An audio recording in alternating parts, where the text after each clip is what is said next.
दिखावट से तौलना। विजयेंद्र विजयनगर राज्य के सेना का सेनापति था। सेनापति विजयेंद्र को पुत्र प्राप्त हुआ था और उसे नवाजे जाने से विजयेंद्र के घर में महोत्सव का माहौल था। एक दिन विजयेंद्र राजा कृष्णदेव राय के दरबार में जाता है। नमस्ते महाराज, आज मेरी जिंदगी का सबसे बड़ा खुशी का दिन है। भगवान के आशीर्वाद से मुझे बेटा हुआ है। बहुत बहुत बधाई हो विजयेंद्र। शुक्रिया महाराज, मैं आपको और सभी दरबारियों को मेरे बेटे को आशीर्वाद देने के लिए न्योता दे रहा हूँ। बहुत अच्छी बात है विजयेंद्र, हम सब जरूर आएंगे।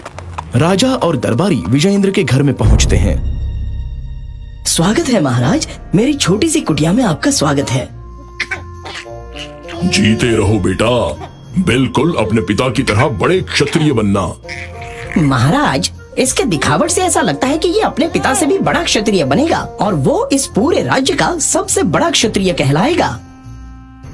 आप कैसे कह सकते हैं कि ये अपने पिता से भी आगे निकल जाएगा?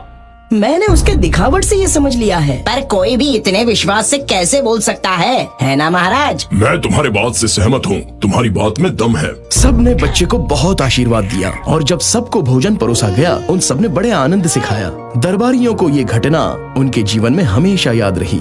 अगले दिन जब रामा मौजूद नहीं था तो उन्होंने इसका फायदा उठाया। महाराज, हमारे पास रामा के दिखावट से तौलने की क्षमता को परखने का उपाय है। रामा की तौलने की क्षमता किस लिए? कल रामा बहुत ही निश्चिंत था कि वो किसी को भी दिखावट से तौल सकता है। क्यों ना हम उसकी परीक्षा लें और ये साबित कर दें कि वो हमेशा ही किसी को दिखावट से तौल नहीं सकता। दरबारी राजा को अपनी तरकीब समझा देता है।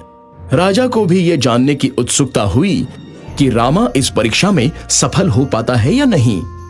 जल्दी से परीक्षा का बंदोबस्त किया जाए। अगले दिन जब रामा सभा में सबके सामने आते हैं।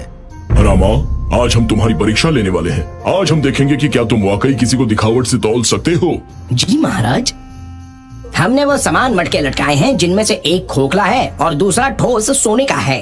आपको हमें बताना होगा कि इनमें से कौन सा ठोस है और वो भी बिना छुए। सबसे पहले तो रामा मटकों के नजदीक जाता है और उन्हें बहुत ही अच्छे से देखता है।